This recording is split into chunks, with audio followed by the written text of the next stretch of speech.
안녕하십니까, 황현실입니다. 내란 재판을 이재명 하명 재판이라고 조롱하고 재판장이 왜 이래라 저래라 합니까? 라며 판사를 지적하고 김용현 측 변호인들이 특검과 재판부를 향해서 폭언을 퍼붓는 모습.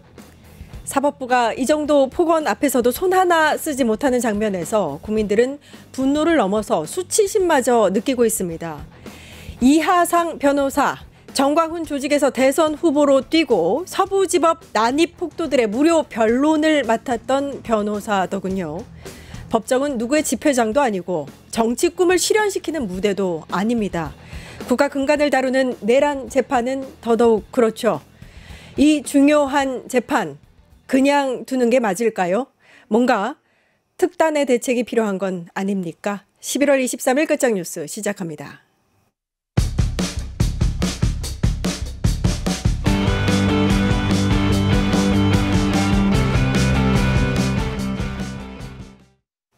네, 류혁의 내부 보고서 류혁 전 법무부 감찰관님 나와 계십니다. 안녕하세요. 예, 안녕하십니까. 예, 요 얘기로 시작을 해보도록 하겠습니다. 네, 법정을 거의 무슨 아스팔트 집회장으로, 불구 집회장으로 만들고 있는 김용현 측 변호인들. 영상부터 보고서 우리 얘기를 좀 나눠보도록 하겠습니다. 예. 예, 조지호 김봉식과 구승엽도 친구입니까? 네, 해당 피고인의 설명을 저희들은 그 앞에 반드시 지책을 붙였습니다. 존칭에 관해서는 특검 조은석, 이의제기하지 그다음 않도록 피고인 이재명 변호인들이 감시를 당하지 않나. 잠깐만. 특검에서 이런 치졸한 방법으로 계속해서 이렇게 나오면 저희들은 과연 이 공정한 재판을 기대할 수가 없는 겁니다. 치졸한 방법이었나요? 당연히 치졸한 방법이지. 그건 뭐 영웅스러운 방법인가? 오늘따라 변호사님들께서 뭔가 많이 흥분해 계신데 흥분 좀 가라앉히시고. 상상할 수 없는 압박과 핍박을 법원으로부터 받고 있다. 와, 아니 저는 주기현이 더 기가 막힌 게 굉장히 좀 귀엽다는 표정이라고 해야 될까요? 이렇게 흐뭇하게 변호사들을 바라봐요. 그걸 제지를 하지 않습니다. 지금 저는 지기현 부장판사를 볼 때마다 이 사건의 심각성에 대한 그 인식도 부족하고, 그리고 이 본인이 어떤 모습으로 비춰질 것인지, 그리고 본인이 그 소송지라던가 이런 모습이 어떻게 비춰질지에 대한 심각한 고민이 없는 것 같아요. 아니 판사가 어떻게 그걸 모를 수 있죠? 일개 저같이 그냥 일반적인 사람도 그렇습니다. 이 재판이 얼마나 중요한지를 알지 않습니까? 맞습니다. 제가 아는 저희 아내가 얘기한 바로는 TV 오락관 무슨 사회 진행하는 것도 아니고, 지금 이게 지금 법원 야유회 진행에 본인이 특기가 있다 그랬는데 본인이 지금 야유회 진행하고 있는 거 아니지 않습니까? 이 야유회에서 싸움 난 것도 아니고. 그런데 저 표정이라던가 이런 모습은 어떻게 보면 사법부 전체에 대한 불신, 그리고 지금 이 사법부가 이 사태를 얼마나 안이하게 보고 있는가, 이런 걱정을 국민들에게 끼치는 거거든요. 예, 그러니까 말입니다. 제가 보기엔 적절치 않은 것 같습니다. 예. 지기현의 문제는 우리가 낱낱이 항상 그 재판을 보면서 알고 있었고요. 네네. 오늘은 좀 김용현 측 변호인들에 대한 이야기를 좀 해볼까 하는데, 보면은 이게 저 장면뿐만 아니라 여러 가지 장면에서 나온 그 공개된 영상들을 보면 재판을 계속 지연시키려는 전략으로 보여요.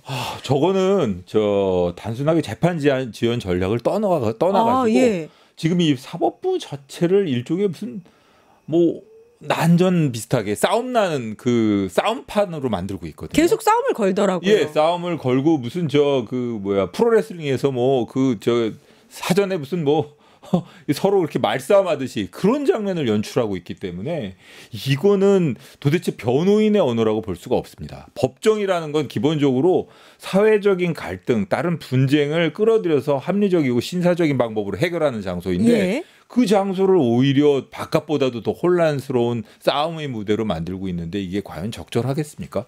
제가 보기엔 변호인으로서 자격이 없는 사람들 아닌가 싶습니다. 네. 오늘은 오늘 얘기 중에서 첫 번째로 할 게 직함을 얘기하지 않는 거 가지고도 또 토를 달더라고요. 그 부분은 어떻게 보셨어요?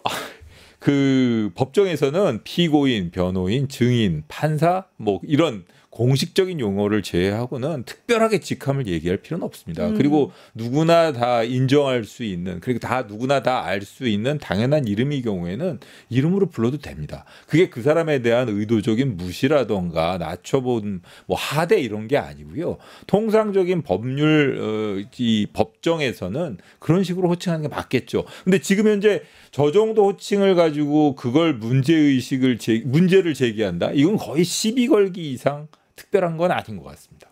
예. 감찰관님께서 그 김용현 측 변호인 중 한 명이 이하상 변호사하고 신임 검사 교육을 같이 받았다고 들었어요. 이 변호사를 좀 아시나요? 예, 연이 좀 있습니다. 그 이하상 변호사라고 개명하기 전 이름이 이명규인데요. 이명규. 예, 그 97년에 연손 23기입니다. 예. 그 윤석열 씨, 그 다음에 전 대통령, 그 다음에 뭐 여러 사람들하고 같은 동기고요. 이 23기인데 23기 법무관 출신이라 가지고 그 저하고 같이 그 저는 26기, 23기 이래가지고 같이 교육을 받았고 또 87학번입니다. 재수 87인데 서울법대 87학번이라 가지고 제 친구들 서울법대 친구들하고도 좀 어느 정도 뭐 저 인연이 있어가지고 저도 이 사태 겪으면서 하도 이렇게 좀 이상하게 변해가지고 물어보기까지 했거든요. 도대체 옛날에도 그랬냐? 내가 접했던 이명규라는 사람은 저 정도는 아니었던 것 같은데 어떻게 사람이 저렇게까지 이상해질 수 있냐? 그래가지고 제가 여기저기 물어보고 그랬던 적이 있습니다. 원래 이런 사람이 아니었나요? 그러면? 제가 그 처음 봤을 때 그 교육 받고 북부지검 초임이었거든요. 저랑 아주 막역한 친구 중에 한 사람이 북부지검 초임으로 같이 임관했습니다. 두 사람이. 근데 그 친구한테 물어봐도 옛날에는 뭐 그 정도는 아니었다라는 식으로 오히려 더 소심하고 말수가 적고 조용하고 지금처럼 인상도 많이 변했습니다. 예전에는 안경을 꼈고요. 그다음에 약간 좀 이렇게 퉁퉁하고 이런 편이었는데 지금은 아주 좀 어떻게 보면 좀 사람이 신경질적으로 보인다 그래야 되나? 좀 이상해졌죠. 예. 여러모로 좀 말투라든가 이런 어투 이런 것도 너무 제가 알던 사람은 아닙니다. 예. 근데 이제 최근에 또 논란이 됐던 게 이진관 부장판사가 네네. 진행하는 김용현의 변호인들이 이제 김용현이 증인으로 나오면서 그 변호인들이 신뢰관계로 동석하겠다라고 주장하다가 감치를 받았잖아요. 네네, 그렇습니다. 그 장면이 또 논란이 됐었는데 결국 네. 감치 결정을 내려지고 나서도 이제 구치소에 들어가지도 못했어요. 네네. 네, 이런 경우가 좀 많나요? 어떻게 보세요?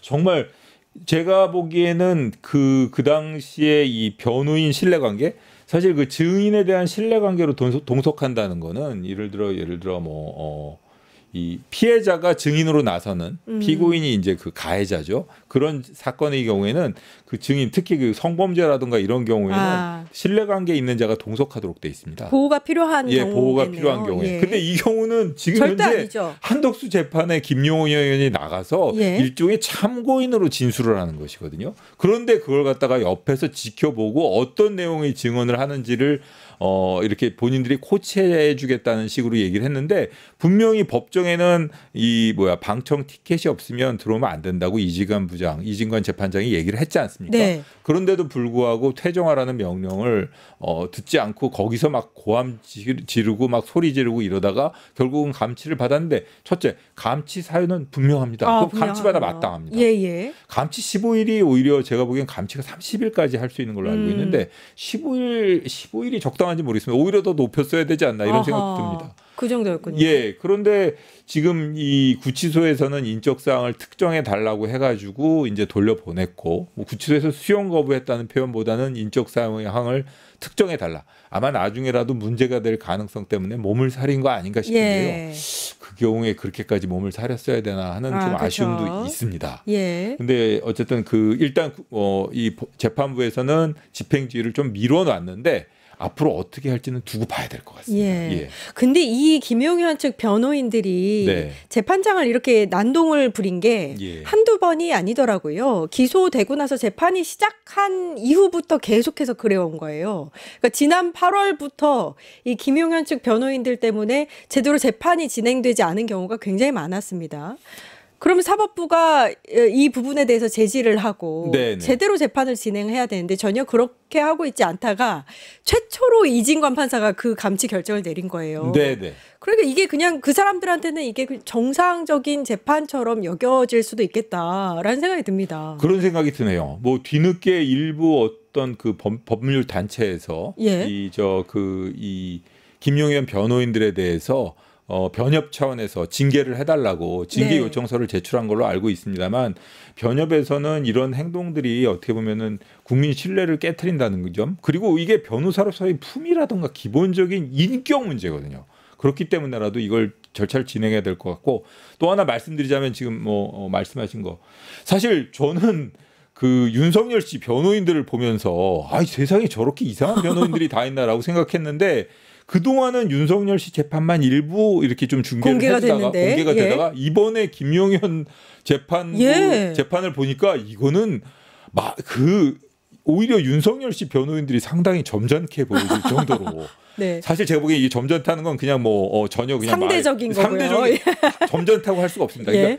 더 이렇게 이상한 사람들이 있었구나 이런 생각이 들 정도고, 그런데도 불구하고 지기현 재판장이 그냥 계속 이렇게 그냥 웃는 얼굴로 그냥 아이고 좀 화 좀 뭐 이런 식으로 계속 하는 거 보면 이게 지금 코미디인가, 지금 이걸 저런 식으로 진행하는 모습을 계속 우리가 지켜봐야 되는 건가, 이런 생각을 하게 되네요. 예. 그러니까 이게 중계가 안 됐으면 아무도 몰랐을 일인데 지금 그렇습니다. 수개월 동안 그렇게 진행이 되고 있었고, 김용현 같은 경우에는 구속 기한 만료가 또 다가오고 있어요. 네, 예. 그래서 그런 가운데 재판이 이렇게 지연되고 엉망으로 진행되고 이래 왔다라는 걸 우리가 이렇게 알게 됐잖아요. 네, 네. 근데 앞으로 이제 내란 특별 재판부, 전담 재판부 뭐 이런 얘기도 나오는데 네네. 어떤 특단의 대책이 필요한 거 아닌가? 제 생각도 그렇습니다. 저는 내란 특별 재판부라는 게 아주 이례적이고 그래가지고 이게 좀 무리수 아닌가 이런 생각도 했는데, 저는 요즘에 지기현 재판부라든가 이런 모습을 보고 있으면 도대체 기존 재판 시스템이나 기존 재판부의 인적 구성으로 이렇게 아주 극도로 사회의 혼란을 일으킨 아주 비정상적인 케이스를 제대로 다룰 수 있는 능력이 있는가. 도대체 이런 비정상적인 상황을, 그리고 또 저런 걸 지켜보는 국민 마음이 사실 내란으로도 상처를 입었는데 이런 걸 지켜보면서도 도대체 우리나라가 그런 내란을 제대로 해결할 수 있는 사법 시스템을 갖고 있는가라는 근본적인 의문을 던지게 만들거든요. 예. 그런 차원에서라도 뭔가 좀 국민들을 시원하게 만들 수 있는, 그리고 좀 단호하고 엄정한 모습을 보여줄 수 있는, 지난번 그 헌법재판소 재판관들처럼 어느 정도 좀 믿고 신뢰하고 좀 국민들에게 좀 믿음을 줄 수 있는 그런 재판부의 구성을 위해서라도 항소심부터라도 내란 특별재판부, 그리고 또 영장 문제 이런 것도 있지 않습니까? 그런 차원에서라도 내란 특별재판부를 한번 심각하게 진지하게 고려해볼 필요성이 있지 않나 이런 생각이 듭니다. 예. 그 자범의 재판도 이런 식으로는 진행하지 않을 겁니다. 저도 공판 검사를 꽤 오래 해봤습니다. 예. 말씀드린 것처럼 문영배 재판장님도 저희 재판장이셨고 그런데 이런 재판 본 적이 없습니다. 그리고 저런 재판장의 태도를 본 적이 없습니다. 저는 요즘은 추세가 저렇게 변했는지 모르겠습니다. 제가 공판 안 들어가고 나서. 근데 저게 추세일 리는 없죠. 저게 추세일 리는 없는 것 같습니다. 예. 예. 그러니까 김용현의 지지자들이 재판에 들어와서 방청석에 환호하고 또 특검을 또 조롱하고 그런 모습을 그냥 재판부는 그냥 바라만 보고 있고, 김용현은 또 엄지척 이렇게 하는 모습도 찍혔더라고요. 네네. 이런 경우도 사실 굉장히 큰 문제가 될 것 같아요. 특검 측이나 재판부에 압박이 될 것 같다는 생각도 들고요. 이게 저도 그런 생각하지 않을 수가 없고요. 이 엄지척하고 이런 것이 모두 다 어쨌든 영상으로라도 남게 된 게 다행인 것이고, 꼭 재판부에 부탁드리고 싶은 것은 이 부분에 대해서 제지를 해주던가 아니면 제지를 안 하고 꾹꾹 참고 있는 것이라면 나중에 중형을 선고하면서 양형의 이유로라도 설시를 해서 국민들이 그동안 꾹꾹 참아갖고 이 속상하고 이랬던 감정을 풀어주지 않으면 정말 사법부 신뢰 회복하기 어려울 거라는 그런 말씀 꼭 드리고 싶습니다. 예. 양형의 이유로 그때도 이렇게 했고 이런 부적절한 행위를 했고 그리고 또 반성을 전혀 하지 않았고 이런 말도 했었고 그다음에 뭐 본인들 지지자에 호응하면서 말도 안 되는 궤변을 늘어놓았고 이런 식으로 본인이 전혀 반성하고 있지 않다는 점을 좀 일목요연하게 조목조목 지적을 해가지고 좀 후련하게 좀 만들어줬으면 좋겠습니다. 그러게 말입니다. 그 김용현 측 변호인들이 감치 결정에도 일단 풀려났는데 네네. 법원이 이틀 전에 법적 조치를 고려하겠다 이렇게 밝혔단 말입니다. 예. 어떤 조치들이 예상되세요? 뭐 여러 가지 가능할 것 같습니다. 뭐 이미 일부 변호인들이 뭐 변협 차원의 징계 의뢰를 했지만 법원 차원에서도 이런 식으로 법정 질서를 뭐 이렇게 무너뜨리는 변호인들에 대해서 변론권 남용으로 변협의 징계를 요구할 수도 있을 것 같고요. 공문을 보내서. 그리고 또 감치를 뭐 일단 중지해 놨다고 하는데 앞으로는 저런 일이 있으면 감치하겠다고 확실히 경고를 하고 수시로 감치를 할 수도 있을 겁니다. 그리고 또 하나는 제일 뭐 가능성 여부를 한번 검토를 해봐야 될 것 같은데 재판이 끝나고 난 이후에 지금은 뭐 다 본인들이 당사자니까 그렇다 치더라도 재판이 끝나고 난 이후에 명예훼손이라던가 이런 차원에서 고소 고발이라든가 형사 고발이라든가 이런 조치를 취해야 하지 않을까 여러 가지 가능성이 있어 보입니다. 변협이 저런 사람들을 변호사로 활동할 수 있게 그대로 두면 안 될죠. 안 될 것 같습니다. 예. 제가 보기에는 저 변협이 뭐 요즘 들어서는 뭐 이 좀 뭐라 그래야 되나 존재감이 좀 약해지고 있는데 사실 변협은 전체 그 변호사의 품이라든가 전체 변호인들이 그 공익적인 역할에 대한 이 국민들의 그 실망감 그런 거를 회복하기 위해서라도 아주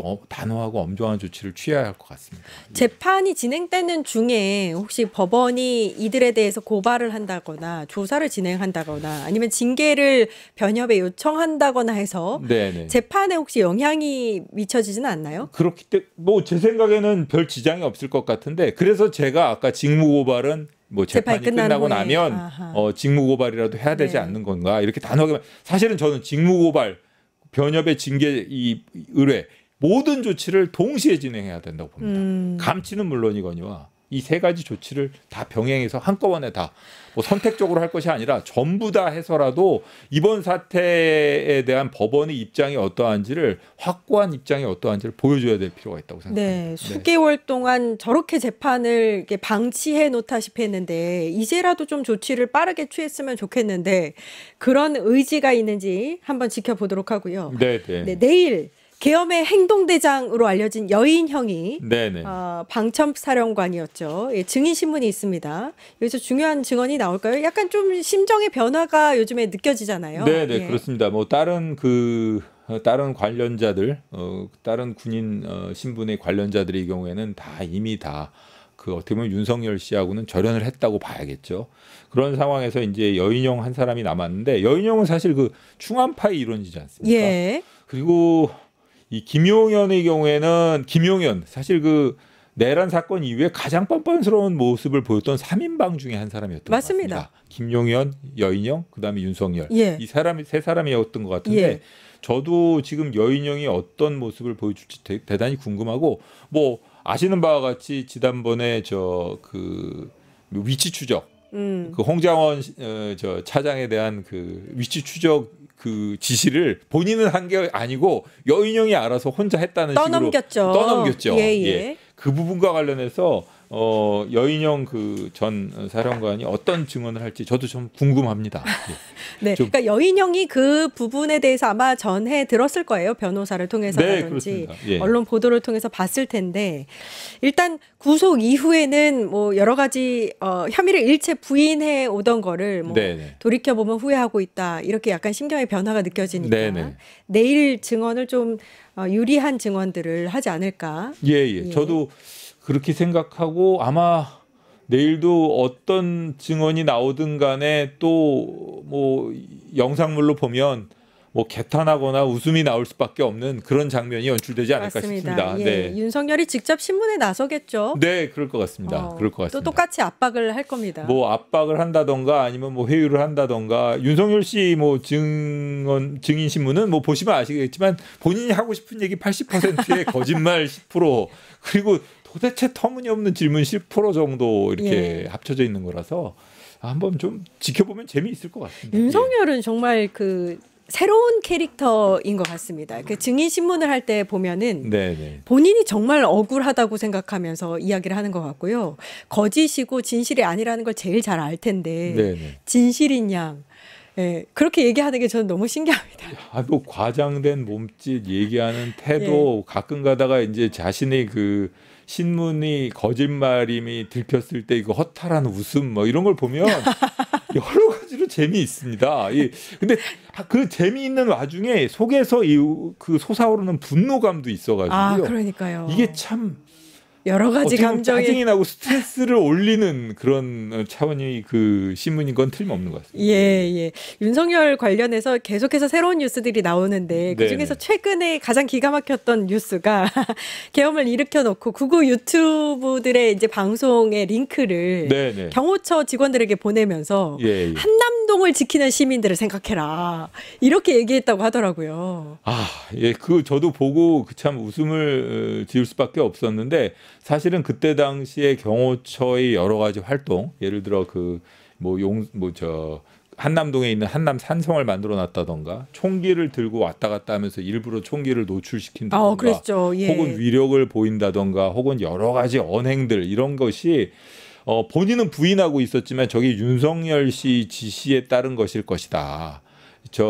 단순하게 저렇게 맡고 있는 경호처 직원들이 특수공무 집행방해로 처벌받은 걸 넘어서서 지시자가 누구인지를 반드시 밝혀야 된다. 아마 그건 윤석열이 아니겠느냐 이런 사람들이 추측이 있었는데 그거를 본인이 이번에 그 유튜브 링크라든가 이런 걸 보낸 걸 드러남으로써 본인이 그 주범이었다는 걸 이제 확실히 확인하게 됐죠. 예, 네네. 저는 이거 보면서 느꼈던 게 윤석열은 정말 제2의 박정희, 제2의 전두환을 꿈꿨구나. 예, 본인이 그렇게 독재자가 되고 싶어 했구나. 네네. 그대로 따라한 것 같거든요. 아이고, 제가 보기에는 그 이상의 더 나쁜 짓을 많이 하지 않았을까 싶습니다. 예. 기본적으로 철학이 없는 사람이고 흉내를 내는 거거든요. 예. 그리고 본인이 제가 보기에는 뭐 예전에 영화 제목으로도 있었습니다만 뭐 왕이고자 했던 사람 뭐 이런 그 영화 제목도 있었지 않습니까? 근데 뭐 본인이 왕이 되려고 했던 거 아닌가라는 생각이 들고요. 정말 이게 어차피 성공은 못했을 겁니다. 그렇죠. 어떤 식으로든 뭐 국민들이 다 저항했을 거고 근데 어마어마한 피해를 끼치고 어마어마하게 사회를 혼란하도록 만들고 이게 계엄이 끝났을 텐데 그런 점에 비춰보면 윤석열 씨는 한민족 역사상 이런 이상한 캐릭터의 그렇죠.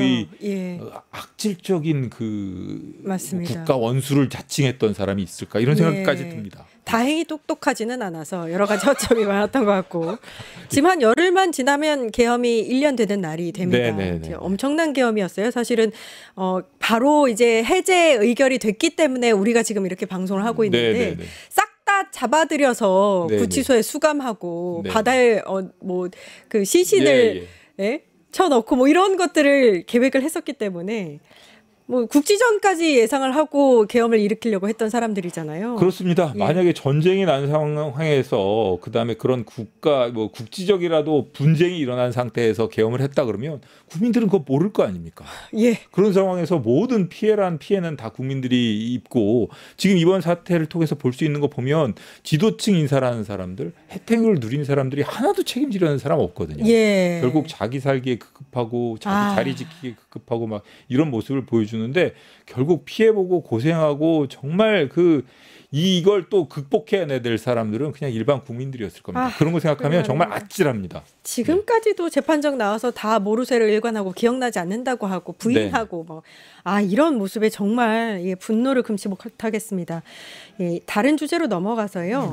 그 도이치 주포라고 알려져 있는 또 다른 주포가 많았습니다. 또 다른 주포였던 이준석 씨가 이제 구속이 됐습니다. 구속된 상태에서 이제 뭐 여러 가지 조사를 받을 텐데 어제 보니까 구속영장 심사도 포기를 하고 네네. 예, 그냥 구속이 되더라고요.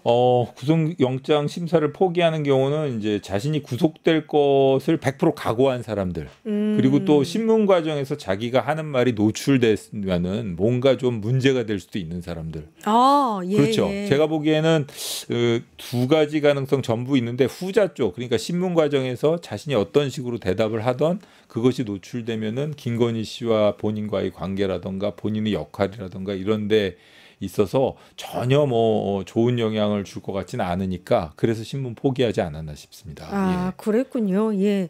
이 주포라는 의심을 받았고 뭐 앞뒤 상황을 볼 때 주포로 활동을 했던 건 맞는 것 같은데. 네. 근데 일단은 검찰 수사 단계에선 이 사람의 이름이 전혀 나오지 않았었단 말입니다. 그렇죠. 예. 그 다 숨어 있었고 비밀로 하고 싶어서 그렇게 해가지고 이제 계속 서로 간에 비밀로 붙이다 보니까 김건희가 그렇게 이야기하죠. 예. 비밀에 붙이고 싶은 건 뭐 비밀로 하고 싶은 건 더더욱 나야. 그리고 그 주고받은 대화 내용을 봐도 보면은 예. 왜 내 이름을 그 사람이 아는 거지? 어허. 왜 내 이름이 노출된 거야? 이런 식으로 문자를 보냈더니 그거 아마 김건희 씨를 책망하기 위한 뭐 그런 취지 메시지 아니었을까 싶기도 해요. 뭔가 아무튼 숨기고 싶었던 뭔가 게 있었던 숨기고 건 확실합니다. 이 이준수라는 사람이 이름이 드러나지 않기를 이준수 본인이 바랬던 것 같은데 본인은 숨어 있는 주범으로서 남아 있길 바랬는데 그게 왜 노출된 거야? 너 아니야? 뭐 이런 식으로 따진 게 아니었을까? 그랬더니 비밀을 지키고 싶은 건 나야. 뭐 이런 얘기를 하는데 그게 무슨 뭐 특정한 무슨 뭐 불륜이라던가 이런 거와 관련된 메시지라고 보는 해석하는 사람들도 있고 이렇게 해석하는 견해도 있고 그런데 어찌되었든 간에 이 이준수라는 사람은 여러 가지 그 국면에서 등장을 합니다. 뭐 예전에 그 주가 조작으로 유명했던 그다음에 뭐 주식 사기범으로 유명했던 사람이 변호인 선임. 예. 그다음에 그 1차 조작, 2차 조작 그리고 김건희 씨 DB 증권 계좌를 직접 가지고 운영했던 사람이기도 하지 않습니까? 예. 그리고 또 뭐 이 인맥도 넓어가지고 법조계를 비롯해가지고 또 건진법사를 또 연결시켜준 통해서 사람이죠. 만났죠 김건희를. 그리고 또 사실 이번에 이 대화가 드러난 것이 건진법사가 가지고 있던 김건희 씨 과거 폰에서 드러난 것이고 그런 거에 비춰보면 분명히 이 역할이라든가 이런 게 있을 텐데 과거 검찰 수사에서는 드러나지 않았습니다. 그 점도 특검에서 들여다봐야 될 것 같습니다. 아, 그렇군요.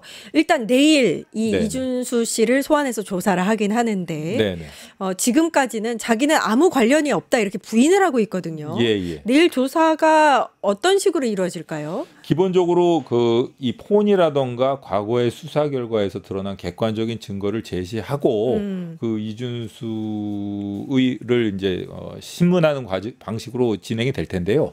제가 보기에는 지금 특검이 이렇게까지 확실하게 이 이준수라는 사람의 신병 확보를 위해서 노력한 것을 보면 분명히 뭔가 그 객관적인 증거는 있을 것이고 80-90%는 무너질 거로 보입니다. 아, 그래요? 그리고 아마 새로운 사실이라든가 이런 게 드러날 거고 이준수라는 사람이 지금까지 해온 것을 보면 여러 가지 잘못된 행동들을 많이 해온 것 같은데 그에 대한 이번에 그 법적 책임이라든가 이런 것도 확실히 져야 되지 않을까 싶습니다. 그렇군요. 그 관계에서 김건희 씨와 어떤 관계였는지 이런 것도 드러날 것 같고 제가 보기엔 내란 사건 기록이라는 것은 워낙 심각한 사태였기 때문에 영구 보존 기록으로 남겨둬야 될 것 같습니다. 예. 보통 형사 기록은 일정 보존 기간이 지나면 폐기되는데 영구 보존 기록으로 남겨놓아야 될 필요성이 있고 그러면 언젠간 공개가 되겠죠. 그러면은 뭐 숨기고 싶었던 비밀도 뭐 다 숨겨질 수 없는 그런 날이 올 겁니다. 네. 예, 그러니까요. 지금 내란 얘기하셨는데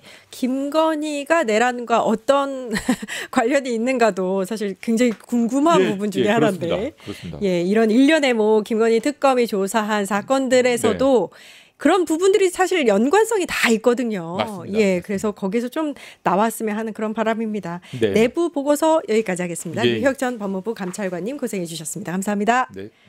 유튜브 구독하고 실시간 채팅과 댓글을 남기시면 매일매일 7천 TTCO를 드립니다. 참여 방법은 통통물 어플을 다운로드하고 회원가입과 로그인을 해주세요. 마이페이지에서 나의 회원 고유 번호를 복사해주세요. 유튜브 구독 후 실시간 채팅이나 댓글창에 고유 번호를 한 번만 입력하면 준비 끝! 지금 유튜브 채팅과 댓글 쓰기 참여하고 실천 TTCO 받아가세요.